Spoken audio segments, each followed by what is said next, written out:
Remote learning, a pause on sports, social isolation. Growing up in 2020 has required a lot of adjusting. Who better to ask about the pandemic's effects on kids than a group of tweens and teens? We met up at a park in Garwood, New Jersey with Henry, Abby, Tony, Ian, Hunter, and Izzy. What has been the toughest part of the pandemic? Definitely not seeing people. Probably avoiding a family that are like highly susceptible to the virus and just not seeing them for months at a time. I missed my sister's move-in day for college. Our 8th grade graduation. We also missed the big dance at the end of the year. For some, like 12-year-old Hunter, the pandemic hit close to home from the start. In April, he lost his uncle to COVID-19. He was a volunteer firefighter and he was a police officer. So he was like constantly around people. So he picked it up from something and then he got sick and passed away. I'm so sorry. One thing I thought that was really positive in talking to some of the experts is they said that this generation is going to come out a lot more resilient because of what you've been through. So if there's a silver lining from this, what do you think it is? I feel like we're probably going to be a lot more determined to do things. We're strong, can deal with things. And they are dealing. From school shutdowns to quarantining away from friends for months. We asked two child psychologists, Dr. Jamie Howard and Dr. Rebecca Berry, for some advice. So I don't want kids to take a hiatus from trying to make and maintain friendships during this time. To the extent possible, we want to keep kids connected. I really try and promote what we call behavioral activation, really wanting to get them back into the pleasant activities that used to boost their mood.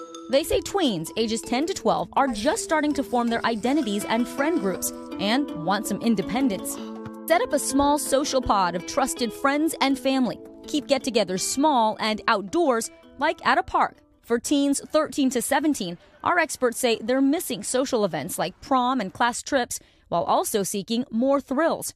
To help, make a list of their favorite activities and try to have them do at least one a day. This is the time to put one foot in front of the other and do the best you can. And that's actually what the definition of resilience is. It's not that you come out better than ever. It's that you get through it intact. And so that's the goal here. What advice would you give to other young people who might be having a really tough time? Go outside and have fun. I was actually a part of a theater camp that we did it all virtually, except for the times where we had to shoot dance numbers. We did that in person, but social distance. If you want to do stuff, you can totally look for opportunities. I started knitting and painting and drawing, and I feel like those definitely helped me de-stress. Try to pick up new life skills like cooking and baking and like caring for like your room and stuff. Because like when we get older, we're gonna have to learn how to do stuff by ourselves. I love it, practical skills. Just try to focus on what's important and try to keep yourself and other people in your mind. Wise words from a generation learning to adapt in the middle of a 100-year crisis. Now, for kids who had mild anxiety, who weren't big fans of being social, the pandemic has actually been a positive experience for them, according to the experts we talked with.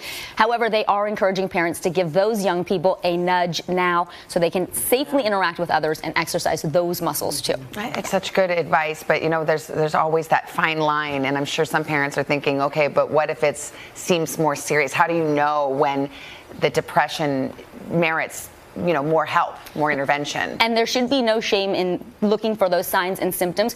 One key is if you see that your child is sleeping too much, maybe not getting out of bed at all, or if their sleep cycle has suddenly flipped and they're a night owl or sleeping through the day and that wasn't what they were doing before. If that lasts for more than 2 weeks, you really should consider talking to a professional. And some kids are just struggling in school with the new way kids are learning, and I think parents are just looking for ways to help. So do you have any of those? Yes, so important. You really have to enlist the help of their teachers and counselors. They're so much better prepared right now than they were last spring. And you have to remember, as a parent, you're there to support the kids, not to be their full-time teacher. So ask for a check-in with your child every couple of weeks with their teachers to make sure they're not falling behind. Okay.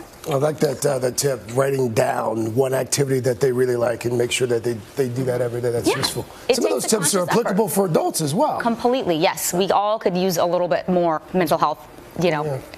Thank you.